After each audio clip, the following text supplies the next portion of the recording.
Halo sahabat Manuskrip Papua, Shalom semuanya. Selamat datang kembali di saluran YouTube Manuskrip Papua.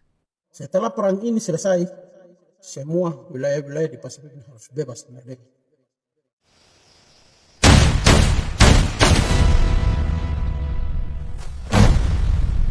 Kau makan besi kah? Atau kau kebal peluru? Kami tidak takut. Anda jual, kami siap beli. Tetap merdeka. Siapa bilang tidak? Saya dapat dokumen dari National Security Council Amerika. Jadi dalam dokumen ini yang di tahun 59 dan tahun 61 Januari itu isinya sama, bahwa orang minta untuk bikin Papua dalam sistem perwalian. Administering powernya tetap PBB, bukan Indonesia lagi, karena diambil secara paksa dari Belanda. Mereka janji bahwa bikin Papua dalam sistem perwalian, dan Belanda bilang harus ganti rugi. Makanya Indonesia bilang oke, dia siap bayar kompensasi ganti rugi aset-aset Belanda yang ditinggalkan di Papua. Papua bagian dari Pasifik, bukan bagian dari Nederland di situ. Maka itu tahun 55 Indonesia coba gugat, tidak pernah menang. Nah, nanti setelah Freeport kehilangan tambang di Kuba, baru Freeport yang main. Gara-gara Soekarno punya ambisi untuk masuk Malaysia lagi, makanya mereka marah. Akhirnya bawa Soeharto, CIA bawa dia ke sini untuk kasih latihan training di sini untuk operasi untuk gulingkan Soekarno dalam operasinya CIA yang disebut dengan Black Operation atau operasi gelap. Black Operation inilah yang bunuh 7 jenderal, baru bilang itu PKI yang bunuh, padahal Soeharto yang bunuh. Manuskrip Papua. Get ready for the countdown. 3, 2, 1. Pasukanku yang ada di hutan tetap semangat. Kita akan berjuang sampai kita punya hak untuk kita menentukan kita punya nasib sendiri, harus dikembalikan. Nah, jadi saya mau jelaskan kenapa Belanda bisa menyerah tanda tangan perjanjian New York. Apa alasannya? Apakah Belanda jual Papua gitu? Karena banyak orang Papua bilang Belanda tidak urus kita, padahal mereka tidak tahu kalau Belanda sudah berjuang mati-matian untuk pertahankan kita, untuk biar orang Papua bisa menentukan dia punya nasib sendiri. Dan Belanda juga tidak mau untuk memiliki Papua. Belanda biarkan kita untuk menentukan kita punya nasib sendiri. Karena Belanda tunduk pada hukum internasional, yaitu yang diatur di dalam Piagam PBB pasal 73. Karena Papua adalah salah satu wilayah yang belum punya pemerintahan sendiri, maka itu Belanda berjuang untuk persiapkan orang Papua dari zaman primitif sampai bisa berpolitik, punya pemerintahan dan punya negara sendiri. Nah, jadi dalam hal ini saya mau menjelaskan sedikit singkat saja kenapa Belanda menyerah dari Papua. Belanda sudah berjuang mati-matian untuk pertahankan Papua, tapi akhirnya Belanda bisa menyerah karena apa? Karena satu, ikut campur tangan Amerika. Padahal dulunya dari tahun 55, 56, 57 Indonesia berjuang mati-matian klaim Papua bagian dari Indonesia di PBB. PBB pun tolak Indonesia. PBB anggap Indonesia mencaplok Papua kan melanggar Piagam PBB pasal 73. Jadi PBB tidak mendukung perjuangan Indonesia untuk merebut Papua waktu itu. Jadi 3 kali Indonesia berjuang di PBB gagal semua. PBB tidak mendukung. Karena PBB juga ikut tunduk pada Piagam PBB pasal 73, dan Papua dimasukkan ke dalam daftar dekolonisasi juga lewat resolusi 448 itu. Jadi PBB dengan Belanda sama-sama bekerja untuk mempersiapkan orang Papua untuk punya pemerintahan sendiri dari zaman primitif, supaya bisa punya negara sendiri atau pemerintahan sendiri, supaya orang Papua bisa menentukan dia punya nasib sendiri. Nah, akhirnya persiapan yang Belanda persiapkan dari tahun 44, sejak April 44, Sekutu mulai masuk di Papua di bawah Jenderal Douglas MacArthur dengan komandannya Belanda waktu itu yang disebut sebagai Bapak Papua nih, saya lupa dia nama lagi. Saya lupa namanya siapa. Dia ini Van Echot. Van Echot dengan Douglas MacArthur, mereka berjanji sama orang Papua di MacArthur juga, di Tugu MacArthur di Ivar Gunung.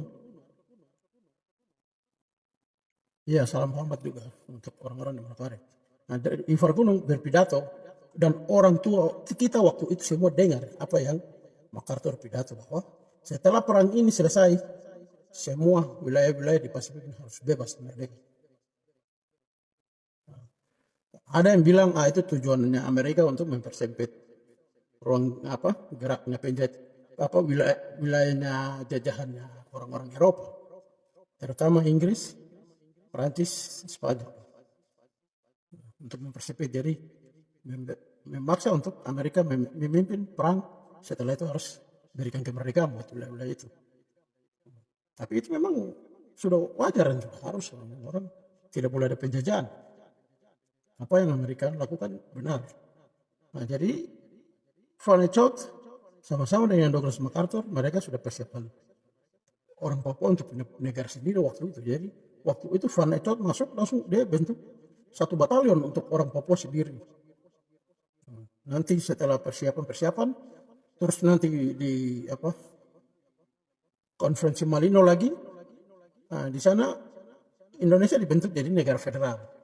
Sedangkan Papua ini atau Nederland Gini tidak masuk di dalam administrasinya Nederland Indies itu yang disebut Indonesia, karena administrasinya wilayahnya koloni Belanda itu ada 3. Nederland West Indies itu yang di Amerika Latin di bawah ini, terus Nederland East Indies itu yang Indonesia itu. Sedangkan Nederland Gini sendiri. Administrasi jajahan ini ya Berbeda, 3 wilayah administrasi jajahan ini berbeda, jadi tidak bisa dicampur aduk begitu. Jadi Belanda persiapkan dari tahun 44 sampai 55, Indonesia coba gugat di PBB.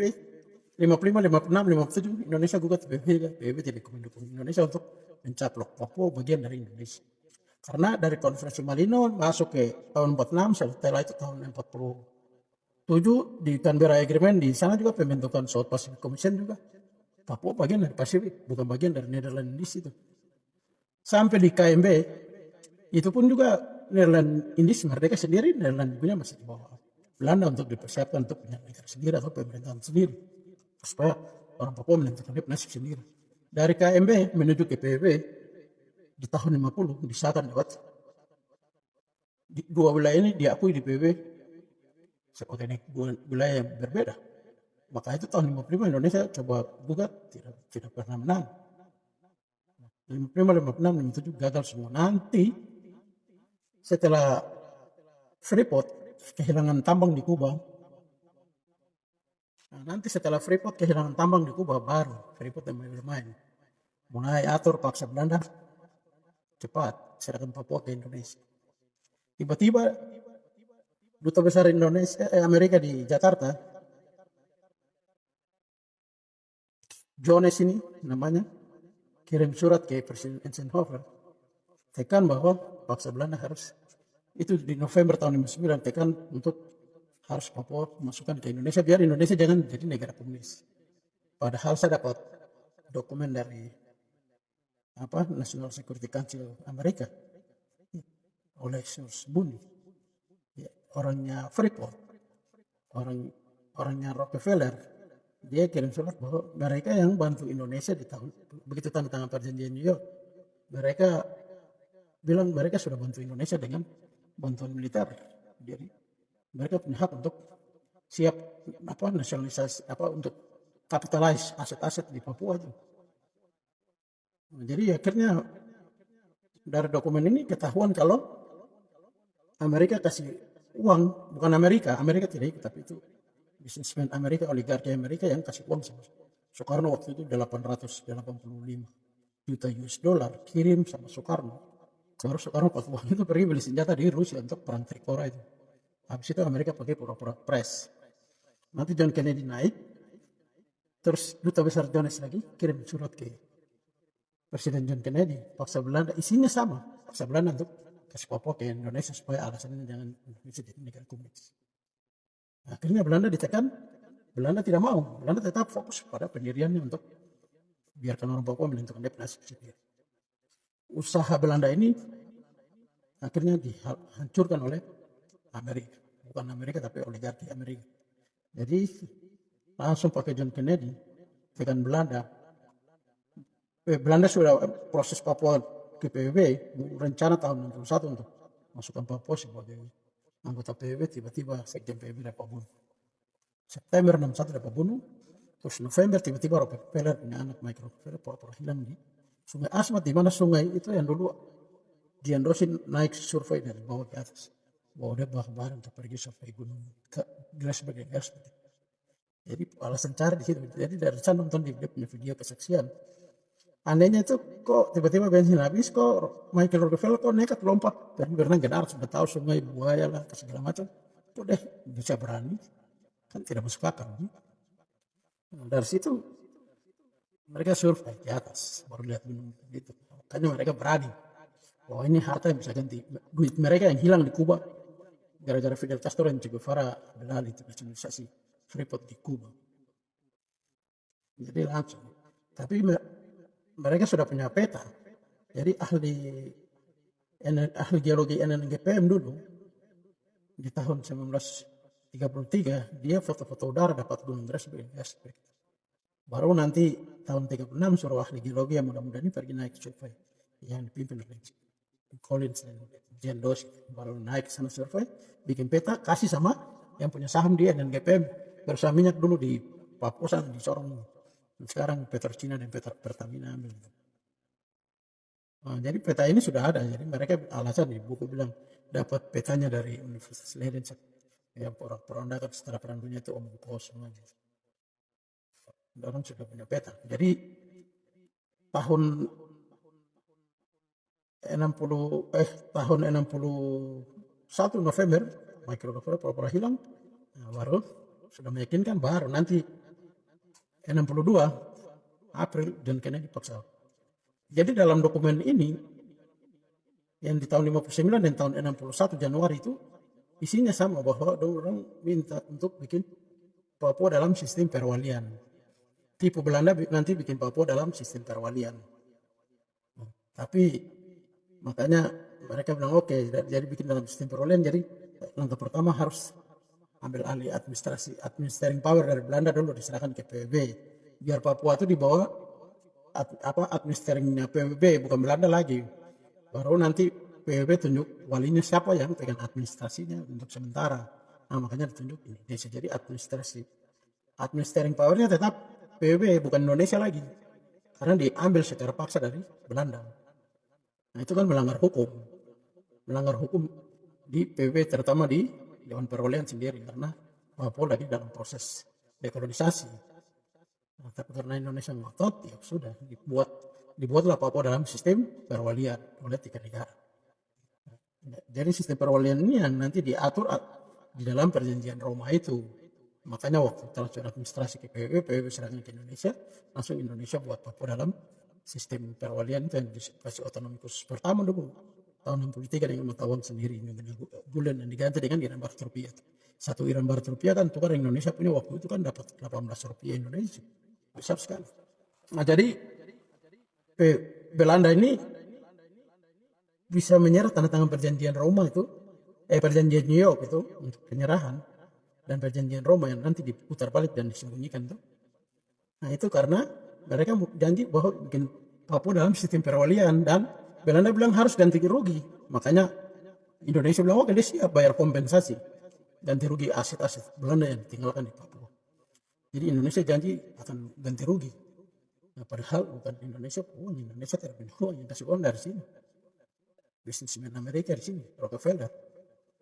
Nah, dari situ langsung, jadi Belanda waktu itu dipaksa melawan, akhirnya John Kennedy tekan Belanda tidak boleh bawa logistik untuk bantuan perang Trikora itu lewat terusan Panama sih.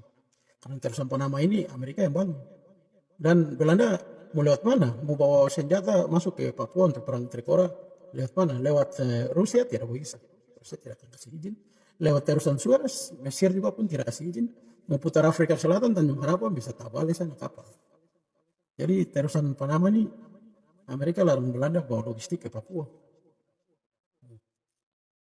Jadi akhirnya Belanda langsung KO, mau suplai logistik untuk perang Trikora bagaimana? Kalau Amerika tetap kasih izin, pasti Belanda tetap bertahan di Papua. Dan suplai senjata bisa pokok hantam terus sampai Indonesia tidak ketahuan menang di situ. Tapi karena sudah tidak bisa, tidak ada jalan untuk bawa suplai senjata, ya sudah. Terus Amerika ancam dengan stop bantuan Marshall Plan untuk Belanda. Terbagi depo, negara yang hancur gara-gara Jerman Perang Dunia II, Hitler entah makan itu. Nah, sudah gara-gara dua ini akhirnya Belanda angkat tangan dan sudahlah Indonesia ganti rugi saja. Jadi langsung dikasih administering Papua dipindahkan dari Belanda ke PBB. Nanti di PBB dalam hal ini PBB percayakan Indonesia sebagai orang tua wali saja, bukan untuk memiliki selamanya. Itu salah, itu tidak benar. Nah, jadi dari situ sudah akhirnya mereka tanda tangan perjanjian New York. Nah, terus habis perjanjian New York Agustus 15 tanggal 16-nya tuh langsung mereka paksa Soekarno pergi kirim orang ketemu dengan John Kennedy, utus orang dari sini, gubernur Michigan pergi ketemu di Jepang untuk atur itu, ambil minyak di Sorong itu. Tapi Soekarno tidak mau kasih. Terus untuk Freeport harus masuk juga, Soekarno tidak mau kasih. Soekarno bilang bantu saya rampas Malaysia lagi.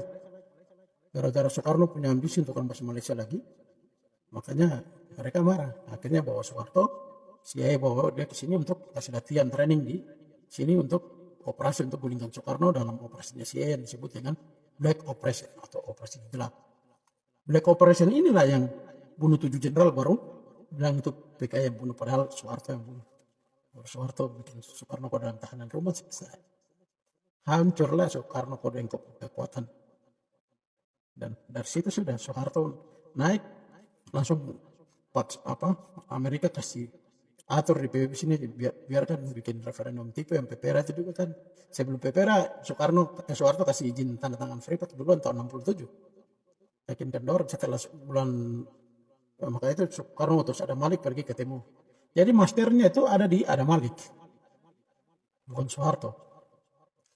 Jadi Ada Malik yang diatur waktu itu, dia menteri luar negeri, jadi habis dia diangkat jadi presiden majelis umum PBB karena Rockefeller yang bantu dia. Dan sekarang dia punya anak-anak itu tuntut ke Bank Swiss kasih ganti rugi atas mau ambil kembali dia punya bapak punya uang 50 juta US dollar di sana.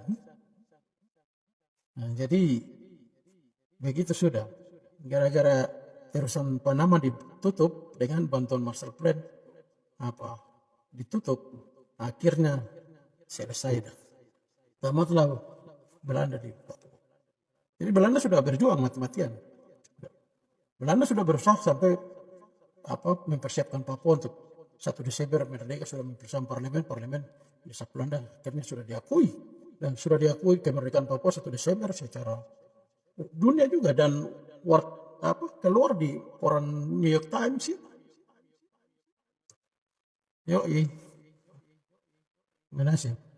Nah, jadi dari situ kemerdekaan Papua 1 Desember kan sudah diakui dunia. Jadi Papua ini hanya dititip sama Indonesia. Perjanjian Roma ini yang atur untuk sistem perwakilan Papua itu di bawah Indonesia hanya 25 tahun. Tapi sudah lewat, sudah overtime. 1 Mei 88 harus sudah berakhir. Makanya Tom Monggai pimpin tuh bikin revolusi dulu, dan dong bikin proklamasi lagi yang pakai bendera bintang 14 itu. Nah, jadi proklamasi bintang 14 ini tidak diakui dunia. Dan diakui kan 1 Desember tahun 61. Jadi mau berjuang, mau tuntut yang benar, ada dasar hukumnya. Dan ada resolusi PBB yang ngatur itu, proses dekolonisasi Papua. Proklamasi selain daripada itu, tidak ada pengakuan internasional. Dan nanti Papua merdeka, status Papua itu merdeka dari Belanda, bukan dari Indonesia. Sama seperti Timor Leste. Status Timor Leste sekarang merdeka dari Portugal tahun 75, bukan merdeka sejak Mei 99 referendum itu tidak. Jadi Papua nanti sama dengan Timor Leste, karena Papua dan Timor Leste harus dekolonisasi, sama dengan Malaysia. Untung saya Malaysia gagal, kalau tidak pasti Malaysia juga bisa bokok hantam dengan Indonesia sekarang. Nah, jadi begitulah, demikian bahwa kenapa sampai Belanda bisa menyerah di Papua, gara-gara dua itu, ancaman bantuan Marshall Plan stop, dengan Belanda tidak boleh bawa senjata masuk ke Papua untuk perang Tekora lewat Terusan Panau. Kalau tidak, Papua tetap merdeka. Gara-gara itu. Sekarang tambang sudah habis, mereka tidak pusing dengan tambang itu. Kasih saja jual sampai ke Indonesia, ambil, silakan ambil. Jadi begitulah. Demikian. Jadi untuk pasukanku di hutan, dengar ini baik-baik, tetap semangat, hantam terus. Dan nanti kita cari jalan di luar negeri sini. Kita akan masuk di negara manapun pasti menang. Karena dasar hukumnya nih jelas. Mau hukum mana lagi? Tetap kita menang. Jadi Indonesia sama sekali tidak punya dasar hukum. Papua itu hanya dititip Indonesia. Bukan Indonesia kok wilayah, kok nenek moyang wilayah itu tidak ada, itu kok tidak punya hak. Apalagi sekarang adanya PBB buka forum baru untuk masyarakat pribumi lagi. Kita penduduk asli Papua punya hak. Kok bangsa asing Indonesia kah, Belanda kah, Tayak kah, siapapun tidak punya hak untuk atur orang Papua. Jadi ingat itu baik. Kebenaran pasti selalu menang. Kebohongan yang diputar balik selama ini tetap kalah. Dan konflik Papua tidak akan pernah berakhir selama Indonesia masih ada di tanah. Dari zaman tahun 55 itu sampai hari ini sudah 71 tahun, konflik lanjut terus. Dan tidak akan pernah berhenti. Generasi ganti generasi tetap. Karena kamu masuk dengan cara yang kotor, kurang ajar, bangsat, biadab. Katanya besok kamu keluar juga dengan kurang ajar, maksa biadab. Kamu mempertahankan sampai di mana? Kamu siap-siap saja. Tanggung kamu punya orang-orang transmigrasi yang banyak di Papua. Pulang ini. Kasih tidur di kolong jembatan kah di mana kah, tidak pusing dengan kalian. Jadi tetap semangat. Kebenaran pasti selalu menang. Tetap. Yoi, benar.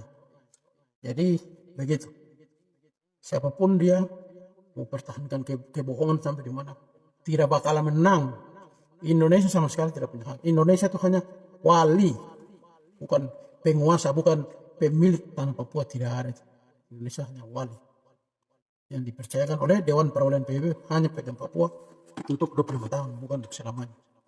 Jadi untuk masyarakat Papua, dengar apa yang saya bicara. Orang-orang Papua yang jadi Judas maupun orang-orang Papua yang kerja di pemerintahan perpanjang penjajahan di tanah Papua itu, dengar baik-baik. Jangan sampai besok-besok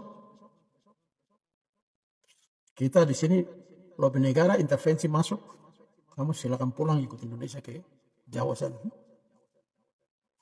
Jadi itulah sekilas info dari saya, dan tetap merdeka. Siapa bilang tidak?